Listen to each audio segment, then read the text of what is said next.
있으면 참전 용사들의 수고한 헌신과 희생을 잊지 않겠습니다. 19년 전 오늘은 NLL 침범에 기습 도발을 감행한 북한에 맞서 수많은 청춘들이 목숨을 바쳐 대한민국을 지킨 날입니다. 고 윤영아 소령, 고 한상국 상사, 고 조천영 중사, 고 황도현 중사, 고 서우원 중사, 고 박동혁 병장, 그리고 19명의 부상 장병들의 수고한 헌신과 희생에 깊은 감사와 경의를 표합니다. 아울러 사랑하는 가족을 가슴에 묻은 유가족들에게도 깊은 위로의 말씀을 전합니다. 대한민국의 영예를 지킨 영웅들의 수고한 정신을 이어받아 이 나라 안보와 국민들 안위를 위해 온 힘을 다해야 함에도 대국 부해와 저자세로만 일관하고 있는 문재인 정권의 분노를 금할 길이 없습니다. 북한이 우리 정부 동의 없이 남북 공동 연락사무소를 폭파해도 제대로 된 사과 한마디 받아낸 적이 없고, 우리 국무원이 영평도 해상에서 북한군에게 무참히 피살당한 후 문 대통령은 진실을 밝혀낼 수 있도록 직접 챙기겠다 약속했지만 여태껏 유족들에게 돌아온 것은 아무것도 없습니다. 북한이 우리나라를 타격할 핵무기를 과시해도 집권 여당은 김여정의 한마디에 김여정 하명법을 거침없이 통과시켰고, 이 나라 국가 원수는 외신 인터뷰에서 북한의 지도자인 김정은은 매우 솔직하고 열정적이며 강한 결단력을 가진 사람이라 칭송하며 나라 망신을 자초하고 있습니다. 조국을 위해 목숨 바친 용사들과 유가족 앞에 딱 부끄럽지 않습니까? 언제쯤 북한의 신기도전보다 나라를 위해 헌신한 순국 장병들의 명예와 국가 안보부터 챙길 것인지 묻지 않을 수 없습니다. 국민의힘은 영평해전 참전 용사들을 비롯해 이 나라를 지켜낸 호국 영웅들과 유가족들이 합당한 예우를 받을 수 있도록 모든 노력을 다하겠습니다. 다시 한번 이 나라를 위해 희생한 영평 영웅들의 명복을 빕니다. 2021년 6월 25일 국민의힘 수석대변인 황보승입니다. 네, 다음 6.19 선언이 담고 있는 민주주의 정신, 정권 교체로 국민의힘이 바로 세우겠습니다. 지금은 너무나도 당연하게 여겨지는 대통령 직선제를 이뤄낼 수 있었습니다. 대한민국 헌법 제1조, 대한민국의 주권은 국민에게 있고 모든 권력은 국민으로부터 나온다는 말이 비로소 완성되는 순간이었습니다. 하지만 그렇게 어렵사리 만들어낸 민주주의가 다른 사람도 아닌 국민의 손으로 선출한 대통령과 집권 여당에 의해 후퇴하고 있습니다. 단순한 무능과 실정을 넘어 공정과 정의, 법치주의를 무너뜨리면서도 끝까지 국민 앞에 반성 없는 오만과 독선의 사념이었습니다. 대통령과 정권을 비난하는 이들에게는 재갈을 물리려 했고, 정권 비리를 수사하는 이들에게는 억압과 좌천이 기다리고 있었습니다. 집권 여당 역시 상권 분립이라는 가치는 내팽개친 채 입법부가 아닌 통법부를 자임했습니다. 공수처법과 선거법을 밀어붙였고, 불과 1년 전 오늘엔 상임위원장직을 모두 독식하며 의회 독재를 선언했습니다. 4.19 혁명, 5.18 광주 민주화운동, 6.29 선언에 이르기까지 숱한 희생으로 오롯이 국민들의 힘이 만들어낸 대한민국의 민주화입니다. 그렇기에 대한민국 민주주의는 특정 세력의 전유물도 아닐 것이며, 이를 위협하고 후퇴시키려는 이들에게는 단호히 맞서야 할 것입니다. 국민의힘은 반드시 정권 교체를 이루어내어 무너진 민주주의와 법치주의를 바로 세우겠습니다. 마지막으로 대한민국 민주화를 위해 희생하신 모든 열사들을 추모하며 진심으로 깊은 존경과 감사의 말씀을 전합니다. 네, 다음은 소급 적용 빠진 가짜 손실 보상법으로 국민을 속이지 말라라는 논평입니다. 민주당이 국민 앞에 약속했던 소급 적용 대신 피해 지원이라는 교묘한 속임수로 자영업자와 소상공인들의 고통을 끝내 외면했습니다. 손실보상의 의무는 헌법 제23조에 명시된 국가의 책임입니다. 피해 지원이라는 말로 선심 쓰듯 내놓을 대책이 아닙니다. 지난 1월 문재인 대통령이 손실보상 법제화를 지시했지만 정부와 민주당의 무성의한 태도 속에 5개월이 흘렀습니다. 그동안 무엇을 하고 있었던 것입니까? 코로나19로 피해가 가장 컸던 지난 1년 정부를 믿고 방역 지침에 적극 협조해 달라더니 희생의 결과가 결국 가짜 손실보상법입니까? 심지어 말로는 국가재정의 어려움을 꺼내더니 민주당은 오늘 5차 재난지원금 지급을 위한 33조 규모의 2차 추경안을 발표했습니다. 생존권을 담보로 막대한 영업 손실을 감수하고 정부 방역 조치에 따라온 자영업자와 소상공인들을 우롱하는 것 아닙니까? 올해 1분기 말 자영업자 대출이 사상 최대인 약 832조 원으로 GDP의 43% 규모라고 합니다. 코로나19 피해를 빚으로 간신히 버티고 있는 것입니다. 그런데 정작 필요한 곳은 외면하고 애먼 곳에 약 32조의 추가 세수 대부분을 쓰겠다고 하니 국민과 야당이 분노하지 않을 수 있겠습니까?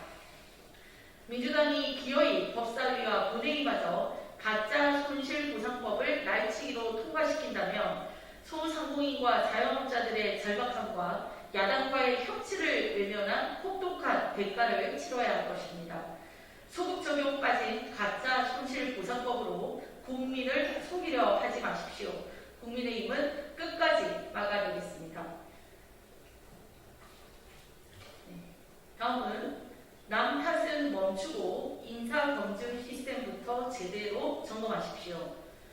집권여당 대표도 최고위원도 청와대 인사 시스템을 지적하고 인사수석의 경질을 이야기하는데도 정작 청와대만 인사수석이 모든 것을 책임질 문제는 아니다라며 요지부동입니다.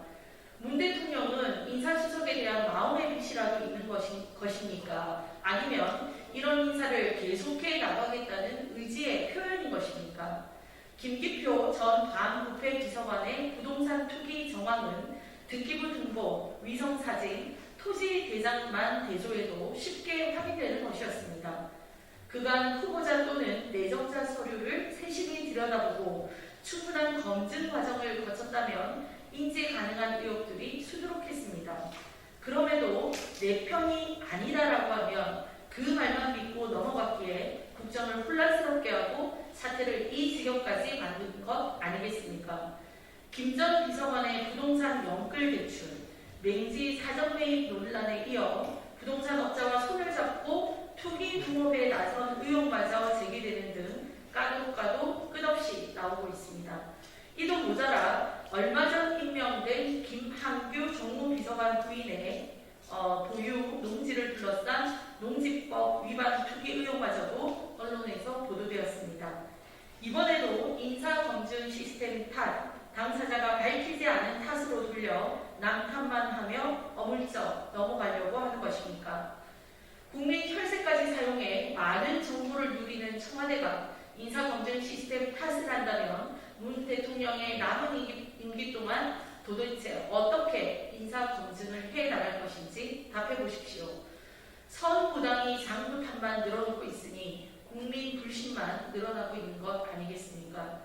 부동산 폭망으로 시작해 인사 폭망 정권이라는 마침표를 찍고 싶지 않거든 최종 인사권자인 문 대통령이 직접 국민 앞에 사과하고 인사검증 시스템을 제대로 점검하십시오.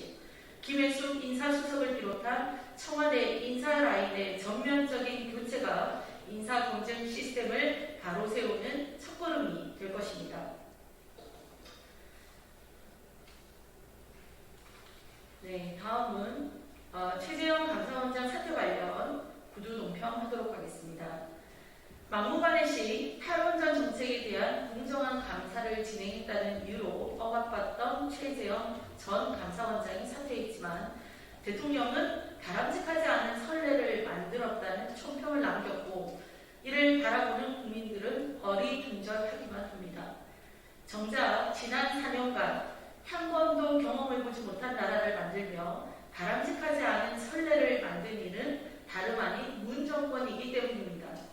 공정과 정의, 법치주의와 민주주의를 무너뜨린 숱한 국민 기만은 물론이거니와 이 정권은 입법부의 수장이었던 이를 국무총리에 임명하며 상권 분립의 가치를 훼손했고 자신들의 정책을 합리화하기 위해서는 보고서 조작과 자료 폐기도 서슴지 않았습니다.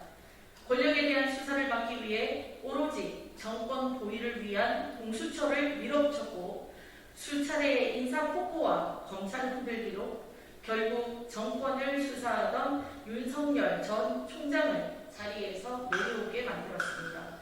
어디 그뿐입니까? 최 전 감사원장의 사퇴에 대해 구테타, 배신자라며 비난의 열을 올린 민주당은 상임위 독식 그리고 오만과 독선으로 의회 독재 시대를 열기도 했습니다.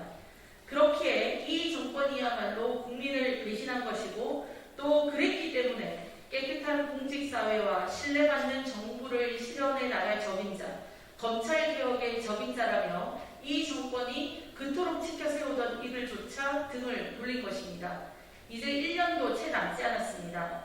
왜 국민들이 등을 돌렸는지, 왜 곁에 있던 이들조차 떠나가며 정권을 향해 날선 목소리를 내는지 스스로 돌아봐야 할 때입니다.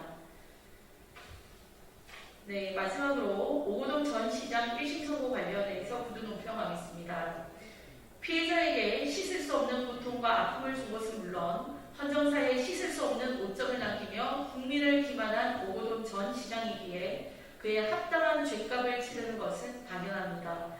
검찰 구형에 비해 아쉬운 점은 있지만 재판부가 오 전 시장의 범죄 행위를 인정한 만큼 이제라도 피해자에 대한 진정한 사과와 반성이 있어야 할 것입니다. 오 전 시장이 저지른 범죄와 이후의 행보는 타령치를 넘어 끔찍합니다. 차마 입에 담기도 어려운 성추행은 물론 이후에는 주변 분들을 통해 회유를 시도했고 시장직 사퇴 시점을 총선 이후로 하겠다는 제안까지 했으며 사퇴 후에도 도피 생활을 하며 최소한의 인간적 부끄러움조차 망각했었습니다. 여기에 더해 오 전 시장에 대한 재판은 1년 넘게 2번이나 연기되었고 오 전 시장 측 변호사는 지난 재보궐선거에서 민주당 부산시장 후보 캠프에서 공동선대위원장을 맡기까지 했습니다. 피해자는 2차 가해로 고통을 이어갔고 시정 공백과 재보궐선거를 위한 막대한 혈세 낭비는 고스란히 국민이 떠안아야 했습니다. 그 사이에도 오 전 시장 일가는 가덕도 인근 땅을 소유한 채 막대한 시세 차익을 얻었다고 하니 이쯤 되면 오 전 시장은 그 이름 자체로 국민 기만의 대명사가 되고도 남을 것입니다. 1심 선고가 내려졌지만 아직 피해자의 고통도 오 전 시장에 대한 단죄도 끝나지 않았습니다. 사법부가 부디 현명한 판단으로 오 전 시장이 저지른 죄의 무게에 합당한 판단을 통해 법의 엄중함을 보여주어야 할 것입니다. 2021년 6월 29일 국민의힘 수석대변인 황보승희입니다.